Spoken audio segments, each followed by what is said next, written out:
This mutation is called Rumble in the Jungle, and it is being played on missed opportunities. We have 3 mutators active, we have Temporal Field, we have We Move Unseen, and we have Aggressive Deployment. So, let us have a look quickly at the masteries that are being selected. We have Strike Fire, Area Mastery, 30 points to the Double Salva Chance Mastery, and 30 points into the Mag Mine Cooldown and Arming Time Reduction Mastery. Do note that the Stronger Death Chance Mastery is bugged for Han Horner. It does not work at all. It provides absolutely no bonuses. It's pretty much a dead mastery allocation here. So he's gone for the Strike Fire Area Mastery, and we'll see if he actually ends up using the Strike Fires, but he's picked the Chaotic Power Couple Prestige. So let's have a look a little bit about these mutators. Temporal Field, reasonably simple mutator, doesn't really affect the difficulty of the game very much, but these two, on the other hand, very problematic. We have Remove Unseen and Aggressive Deployment, so all the enemy units will be cloaked, but in addition to that, the enemy drops that occur also all around the map that will try and target your army are also cloaked, so you will need to try and rush out detection. And you can see what Han Horner has done here is they've already taken their double gases, getting ready to hopefully get a Raven out as well to help them in their quest for victory against Amon.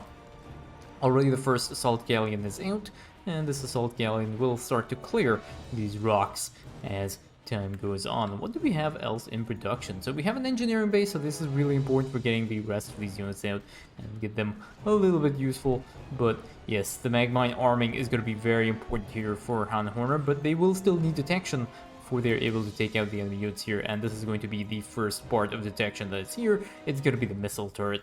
So this missile turret will probably be used to detect the enemy units, and then Magmines to clear out the attack waves as they come around here. So this is, I think, what the plan is. And yeah, there are some Magmines as well that got added there, and the rest of these rocks will start to get cleared as well. Absolutely no mineral float right now, which is really nice to see.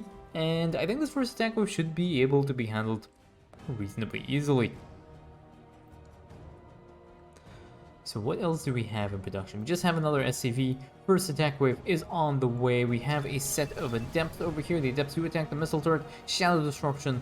This is going to be a strictly ground composition, so it should not be too difficult to handle. And I think maybe there might be a Raven out as well that'll be coming up very, very soon. There's enough gas over here for the Raven, but we have another Assault Galleon that is being made as well. So yeah, this Raven is out already, and he's going to start detecting all these random enemy units here reasonably well.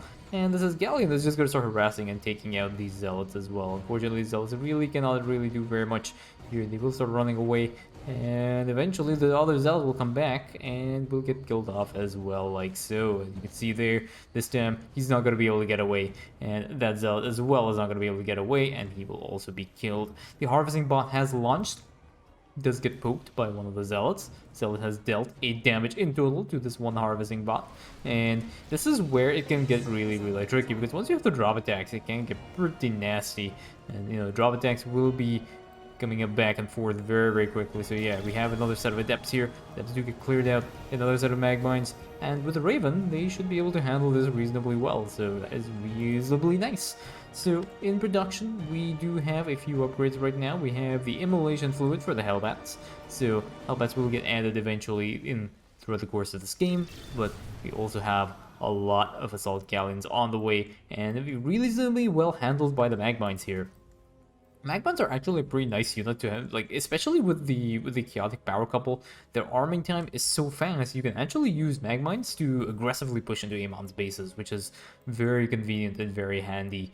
But in production, we just have some Strike Fire platforms. These ones are going to be really important when it comes to handling the ground-based compositions, and eventually I think the Napalm upgrade might also get researched, just to provide a little bit of extra damage output for these Strike Fire platforms. So we have the Assault Galleon already out and about, and there's a Raven over here, and you can see already the Strike Fire platform is being utilized very effectively to start clearing.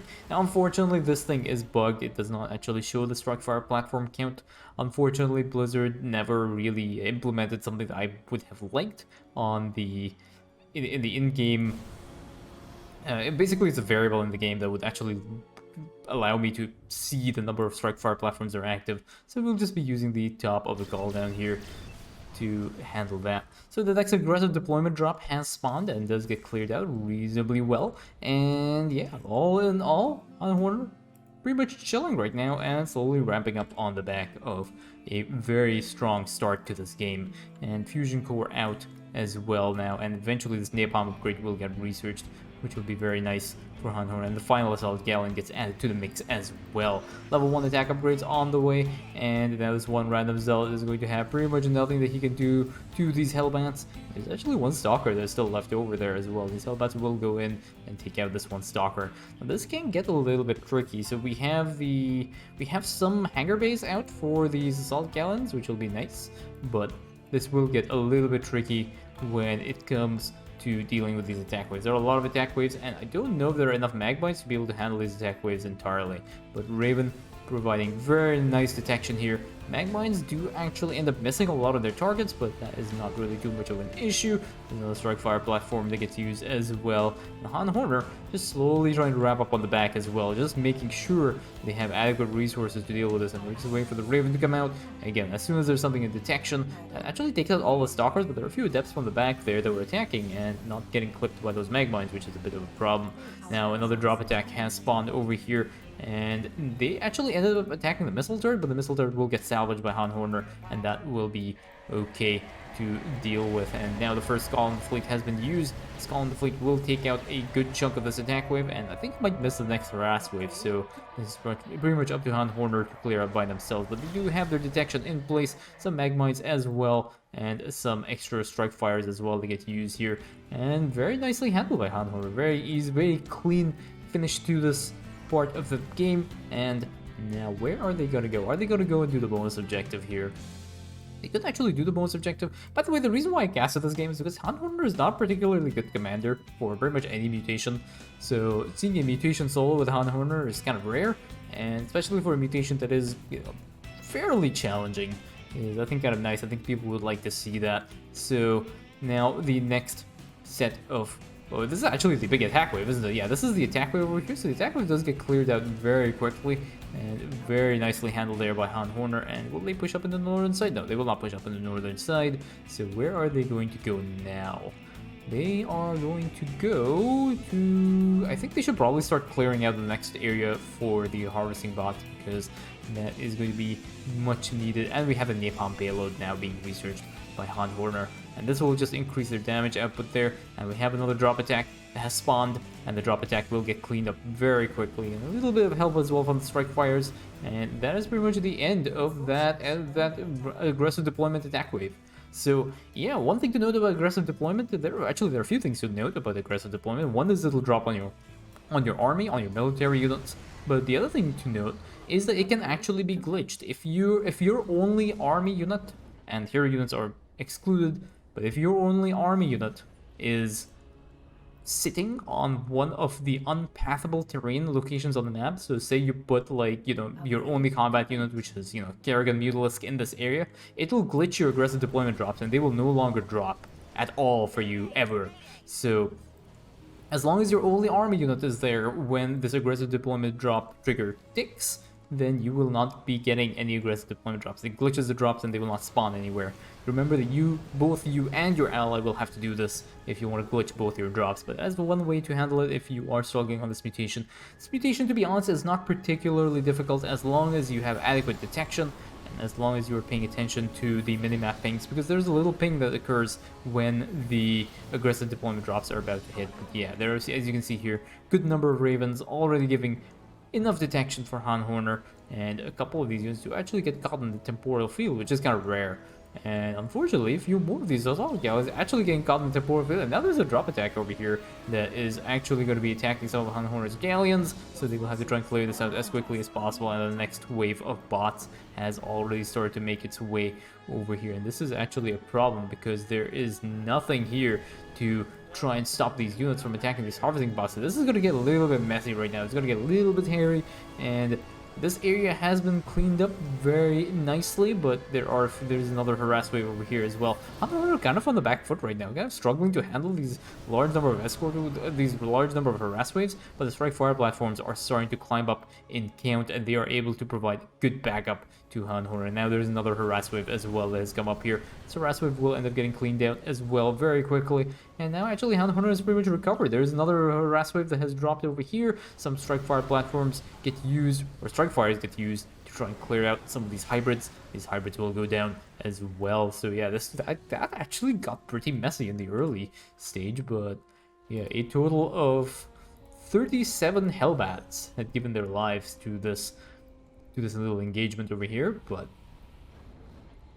overall did not work out too badly for Hanhorner. I think they may actually end up scrapping the bonus objective here. Yeah, they might end up scrapping this bonus objective. Not really worth taking the risk and losing their entire army, especially because, as you can see, they're not really flowing a lot of resources here, and they're just working their way on some of these enemy bases right now. And there's another aggressive deployment drop, but this time Hanhorner is completely ready for that, completely wrecks through that aggressive deployment drop. There's another drop over here as well that gets killed off, and now they are going to be waiting for the attack wave before they start pushing in to the next enemy base. And there we go, that is the attack wave that has spawned. It's going to make its way south, and Hanhorner may actually start pushing in a little bit over here. They'll have to be a little bit careful. They do use Call in the Fleet, and you will notice that this is one of the random bugs with Call in the Fleet as well. It doesn't really go in the direction that you want it to. You kind of wanted to, I think they wanted it to go up, but it didn't really happen that way. But it does adequate amount of damage, enough damage to actually weaken a lot of these hybrids, and the rest of these things are pretty much going to get cleared out by the napalm and the rest of the strike fires here. So wraiths are now getting added to the mix here, which is really nice to see. And in terms of research, level 2 attack upgrades on the way, and they will almost be completed. So Hanhorner is going to be sitting at least at level 2 attack upgrades by the time the next wave of harvesting bots get launched. But you're just going to start clearing out some more of these units here. Unfortunately, they do get caught in the temporal field, and some more units also getting killed off by the strike fires. Now they have to try and push into this next area, because this area has not been cleared out, and these harvesting bots are going to spawn any moment now. So they need to try and hurry up. There we go. So that is the ping markers, which means the harvesting bots are going to start spawning, which means that these units have to actually start hurrying up and clearing through these enemy forces, because there are actually quite a few enemy forces in this area here. So I think most of the static defense has gone down, but there's still hybrids there that need to be killed off as well. So these guys will have to a little bit step on it to make sure that they've cleared out everything that needs to be cleared. And again, now we have some... Okay, so we have some Widow Mines here to handle the other set of aggressive deployment drops, which is kind of nice. Unfortunately, Temporal Field does end up catching out some of these Assault Galleons, and yeah, you can see here, there are a few units here. There's a Void Ray over there. I think that's a Void Ray. It's kind of difficult to tell until the thing actually moves, but I think there is a Void Ray. Yeah, there we go. There's a Void Ray. So Hanhorner is now going to start pushing into this enemy camp here, using strike fires as well to start clearing out some more of the ground units, like Colossi dealing so much damage over here. And there's still one other area here as well, some more hybrids, some mag mines that get used as well to try and slowly push into this enemy base, and this enemy base will also end up getting cleared down, and not a moment too soon, because the next set of harass waves are going to start spawning. Very conveniently, the harass wave spawns right in the position where Hanhorner is fighting, so they'll be able to clear that out as well. But unfortunately, they do get caught in the temporal field, which is very problematic right now. All the army is actually getting caught in that temporal field, so they will have to try and deal with it using the strike fires, and finally those mag mines as well, doing a lot of work clearing out this harass wave. And now there is going to be another harass wave from the southern side. This may actually be a large number of adepts. So usually when the harass waves spawn from this little area here, there's like 1,000 adepts that come up. So Hanhorner again will have to be a little bit careful. So this time there are Dark Templars in the wave here, but there's very high chance as well that there might be some other units here. And now unfortunately now this missile turret has gone. Some more strike fires get used to kill off some more of these enemy units. These enemy units has been cleared out, and now there is going to be a double-pronged attack wave. So this harvesting bot is somewhat semi-vulnerable over here. Those were the 1,000 adepts I was talking about. Over here, this wave gets killed off by the space station reallocation, so that'll end up one-shotting the entire attack wave, allowing Hanhorner enough time to clear out this harass wave. So that is actually really nicely handled, but again, they are, as you can see, Hanhorner kind of on the back foot here. I would have liked to see a little bit of like Widow Mines and like some parked ravens that are cloaked to try and spawn cap these harass wave spawn points. I think that would have made it a little bit easier, but these mass Hellbat builds. I've never actually seen Hellbats being utilized so frequently in Han Honor's army. Usually it's Reapers and maybe a few Hellions to provide the stim, so it's kind of interesting to see the strategy being utilized. It seems to be working out pretty well, but you can see Han Horner is not having an easy time. It is a challenge, it is a bit of an uphill battle, but they are able to handle that very, very effectively here, and able to clear this out as well. And I think this is probably the last. This is the last harass wave that has spawned. So there's gonna be an attack wave now that might be coming, or maybe this is the last harass wave over here. But there's going to be now a massive attack wave that needs to be dealt with. And unfortunately, again, Han Horner getting caught in these temporal fields. These temporal fields are actually doing a lot of work. So Han Horner will need to be a little bit careful. Yeah, there we go. Some Magmines, very nice positioning of Magmines there. One shots the Phoenixes that are on the front line here, and now some strike fires get used here to try and kill off some more of these enemies. And these strike fires actually got caught in the temporal field, didn't they? Yeah, there we go. That strike fire got caught in there. Just rewind the clip, you'll see that it actually gets stuck in the temporal field somewhere, which is actually kind of funny. But yeah, there we go. That is a strike fire getting caught in the temporal field. It can happen, so be aware of that. And yeah, it can get very, very tricky. Although honestly, like, Han Horner is kind of a challenging commander to use on this mutation. Commanders that have like very powerful detection, Kerrigan for example, work really nicely. Stetman obviously just extremely overpowered. Karak's nice commander to use. You can go full IDEF if you like, or you can go for a heroes or a unit-centric build, and you know, Phoenix. A bunch of commanders do really well. Or you can do commanders which have a high damage output. Alrak, you know, doesn't really need detection because he just deletes everything anyway with his Ascendants. So you do have a few options if you want to play this mutation and, you know, not really struggle as much as Han Horner is over here. The only reason I'm casting it is because, you know, I was told it is a creative strategy. You can see Widow Mines now that are getting added to the mix here just to provide a little bit of spawn camping capability, and now Widow Mines as well on the front line. There's an aggressive deployment drop over here. Unfortunately, all these Widow Mines have gone down and they are still in cooldown. So it's going to be a while before they're going to be able to rearm themselves and take out the rest of these units. And now all that is left is that one Stalker. That Stalker fairly upset with that one supply depot, but eventually the Strike Fire kills off that one Stalker. And what do we have in terms of upgrades? Yeah, we have pretty much every upgrade that Han Horner needs to be reasonably effective for this mission. So is there going to be some spawn camping? It does not look like Han Horner is actually spawn camping the spawn points here. You can spawn camp, you can add like Widow Mines over here, but you will need detection, remember, because the Widow Mines will not proc, and so do the Mag Mines. They will not proc unless they have detection, unless they're able to see an enemy unit to target. So if you do want to try and spawn camp, make sure that if you're playing Han Horner, you need detection. Abathur's Toxic Nests do not need detection to trigger. The Spider Mines by Raynor, they do need detection, so you have a few options for this mutation. It's not, like I said, it's not a particularly difficult mutation, but it is not easy by any stretch of the imagination. It will challenge you at least a little bit. And now we have the first harass wave that is coming up here. So this harass wave will have to get manually intercepted by Han Horner, and they're actually going to take a little bit of positioning in the front line here, and we have now some strike fires that get used, and strike fires getting got again in a lot of, yeah, there you go. You can see these temporal fields actually doing a lot of work over here, and that's actually delaying the strike fire attacks. So Han Horner is kind of expecting their strike fire to be able to hit some of these units, and when it's not doing that, it's causing a huge problem for Han Horner. So it is going to be somewhat of a problem. And again, temporal field here trapping a huge number of his army, so actually one of those assault galleons does end up going down as a result of that little delay, and some more strike fires getting used over here. They end up clearing out all those ground units, and now there's another harass wave right behind that. And again, some more of a problem as well. And now space station reallocation does get used to try and deal with some of the random stragglers over here. So a bit of an overkill, but I think that was necessary to make sure that they do not lose any more of their production, because they did actually end up losing a lot of the units there. Dark Templars are in the stack wave composition, and these Dark Templars actually deal an insane amount of damage very, very quickly. You can end up losing a lot of your damage output, and you may not even notice it until it's a little bit too late. Another harass wave coming up over here. Again, some more Phoenixes. And now Han Horner's army is reasonably strong enough to be able to handle these attack waves head on, but as you can see, not easy by any stretch of the imagination. And now there's another unit over here harassing one of these other harvesting bots, but overall reasonably well handled. Another attack wave now, or another harass wave right down on the bottom here, gets killed off, and again, some more Starcraft. Starcraft platform is doing a lot of work in this game. But if you're up against a ground composition, it does make life a lot easier. Very nice hit by the Widow Mine over there. That Widow Mine just got so much value. Everything was clumped up and just got smoked by that one Widow Mine.